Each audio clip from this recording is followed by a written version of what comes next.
Buying a business is not as complicated as you think. Over 23 years in business, I've helped a range of individuals buy businesses. I've worked on transactions from business value size from $500,000 up to over $100 million. Whether you're in an employed environment, wanting to move into business, or whether you're a business owner that wants to add on and expand their existing business. In this video, what I plan to do is give you the key elements to assess in looking at a business that you're potentially wanting to buy, to make sure the business is the right match for you. The first tip that you need to focus on in buying a business is, what do you want out of the purchase? If you're in a salaried employed role at the moment, you might be earning $120,000 a year. You might have a bunch of commitments, family and otherwise, that you need your earnings to cover. Further, you might be a business owner already, and buying a business adds on a different product line, a different perspective to growing your business. What do you need in terms of the strategic items that are necessary in the business purchase? And how effective could they be integrated into your existing operations? You might have a requirement for a net earnings of $150,000 a year to do what you need to do with your family and other commitments. So the first requirement is, does the business deliver that on a steady, stable basis? You might have a requirement that you're happy to work in the business, but you want 2 days free for flexible purposes to look after family and other things. Does the business allow you that opportunity? You're effectively wanting a 3-day-a-week commitment in the business, other than managing the business overall. Does the business provide you with an exit opportunity? The plan is you want to be in business for 10 years, but ultimately, at age 45, you want the chance to exit the business. Is that achievable or not? So simply ask yourself, does this business purchase deliver on my requirements? And if not, does it over-deliver or under-deliver? And what are the risks around it? The next key element that you need to consider when evaluating a potential business purchase is future maintainable earnings and the stability and maintainability of those earnings moving forward. And in looking at future maintainable earnings, it's important, firstly, to get the financial accounts of the business and look in the rear vision mirror. And you might look back 3 to 5 years. What have the earnings been in the business over that period? Let's say they've fluctuated, but generally grown over the period, from $100,000 5 years ago to perhaps $200,000 in profit and earnings in the most recent year. That might show a steady growth. Alternatively, there might be a lot of fluctuation. Think about those earnings in the sense of what's gone on in the marketplace that the business is operating in over that period as well. For instance, have they suffered the pandemic? Have they suffered growth in terms of technology change and demand? Or have they suffered as a result of the industry being squeezed by consolidation and competitive dynamics of some of the bigger players? But looking at the sustainability of earnings is two sides of the one coin. Yes, it's looking in the rear vision mirror, but it's also looking out the front window. And that means looking at the forward position, because remember, you're actually not buying the past earnings. You're coming in and counting on the potential of the business for future earnings. Now, these earnings are important, and you need to look at pipelines, contracts, the degree to which the business has strong relationships with customers, and how it's operating in the market over time. I'll use an example. If your sales target for 12 months was $3 million, and you had a salesperson working on that target, and they came to you at the end of the year and said, look, I got $3.1 million for the year in sales, and here's my pipeline for the next 12 months. And the pipeline says that they've got prospects and firm orders for another 2 months of sales, totaling $500,000. Let's look at another example. Another salesperson came and said, well, I've delivered 2.9 million against the target 3 million. So I haven't made the target, but here's my pipeline of forward orders. And I've got forward firm orders in place for $1.75 million of sales over the next 6 months. So which example has more sustainable sales and therefore potential earnings? It's actually the latter, not the former. Even though they didn't meet the sales target, it's much more sustainable to have that forward position and stability and strength and visibility around the pipeline moving forward. The next thing to critically appraise in a business purchase is your customer base. what I like to call your customer portfolio. Any of you who are used to investing in the share market would know that you have a portfolio of shares. You have some high returning stocks that might be higher risk, and you have some lower returning stocks that might be lower risk but large sustainable companies. Is there any concentration risk in that portfolio? If you have 500 customers for the particular business that you're looking at, but 80% of the revenue is tied up in 6 customers, what's the risk that one of those customers might fall under bad times and not pay their bills or change their purchasing habits? And then what does that do to your earnings if that revenue is lost as a result of that customer? It's a positive if they've purchased year on year on year, and if you have an agreement with that customer where the business says, look, we're going to supply you for 3 years under these terms, and these are the volumes and these are the prices and margins for the products we're going to sell you, well, then you've got some confidence that whilst they might be making up, for instance, 20% of the overall revenue, they're locked in for a period. And there's a couple of factors to test that repeat purchasing. One is, ideally you want to see increased purchasing, so increased sales to the same customer year on year on year, because that shows that the business is growing, but also your position with that customer is growing. So customer base, the portfolio, the diversity of the portfolio is absolutely critical for purchasing a business. The next element to look at when buying a business is your suppliers. And look, it's not too dissimilar to the risks and issues we talked about when dealing with customers.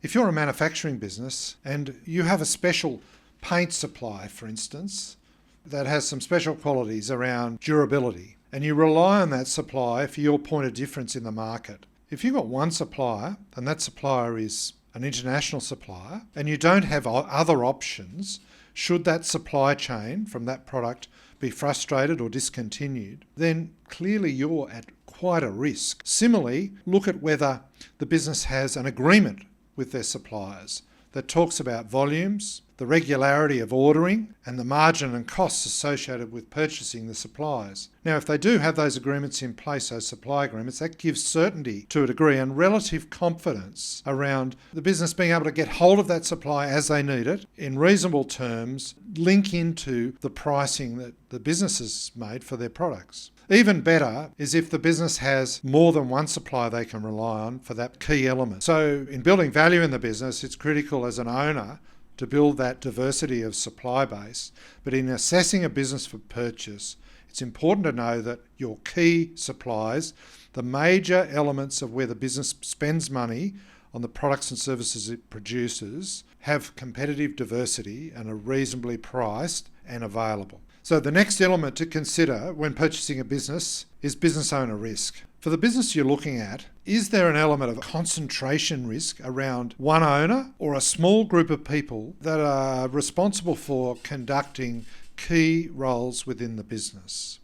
And how might that impact you should you take control of this business? Ideally, you'd want to move into the business and leverage your skills and capabilities, or give yourself time at least to build up those if you don't have them in the chosen field that you're moving into. To what extent is the owner heavily focused on running and owning and managing the business and making key decisions? And what will be the impact on you in the transition if that owner was to move out of the business from day one? Is there someone within the team as an understudy or a 2IC, part of the management team that can easily move into the owner's role?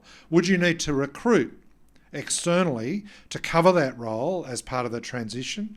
What would the cost of that person be in the market?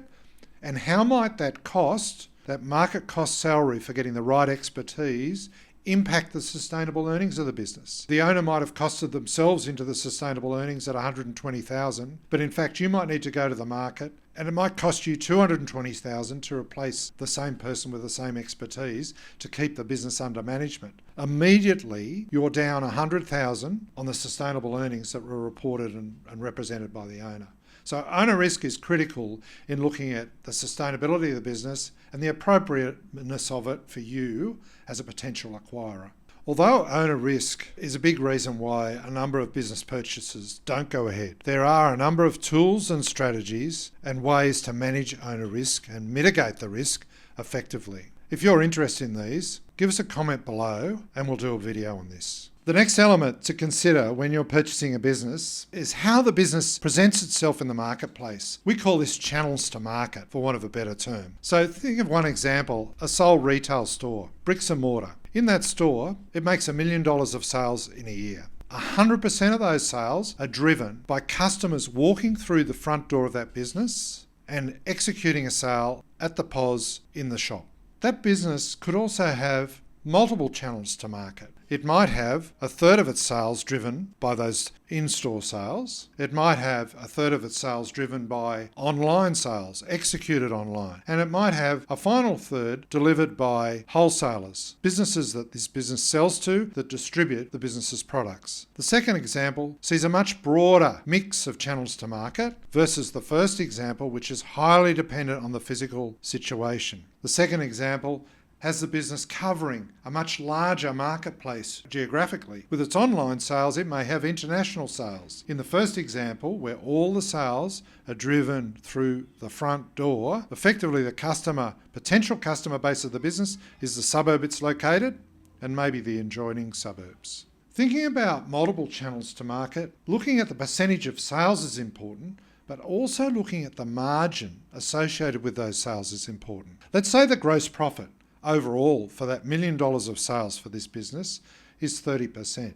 Now, the in-store sales, the gross profit might be 50%. The online sales, the gross profit might be 30%. The wholesale sales through third parties, the gross profit might be 10%. You start to see the balancing factors. Okay, there's a bit of a trade-off here. On the one side, we're getting into a broader market with the distributors, but is that valuable enough? Because, you'd like to see big volumes there because the margin's quite low versus the customers that are getting full service walking through the front door. So you can see the dynamic with channels to market that you need to investigate when looking at a business purchase and how important they are to the mix and the strength of the business and the opportunities that the business has moving forward.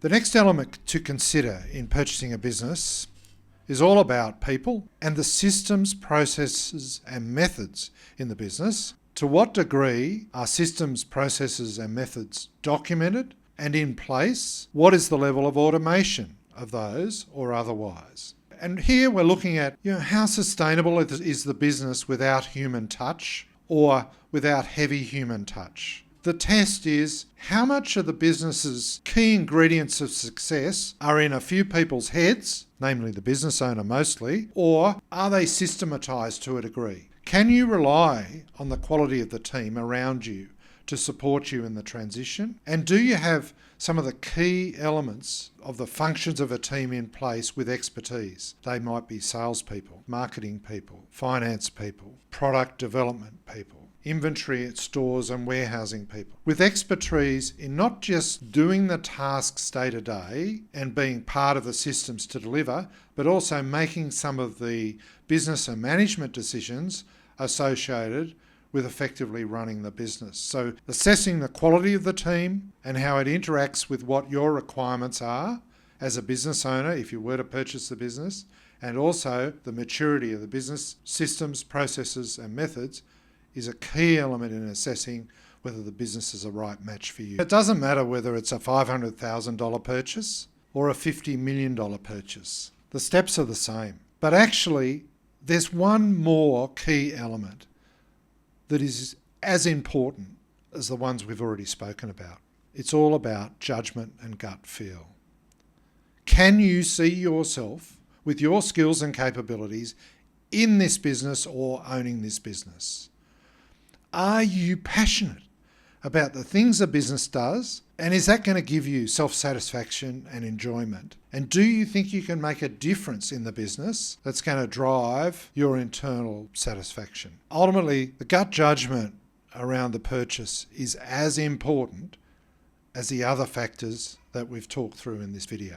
I'd hope that we've set you up for a key part of your business journey at the outset, ensuring that you get a good match with the right business. If you've enjoyed this video and got some useful information, please let us know in the comment below. We'd love to hear your feedback.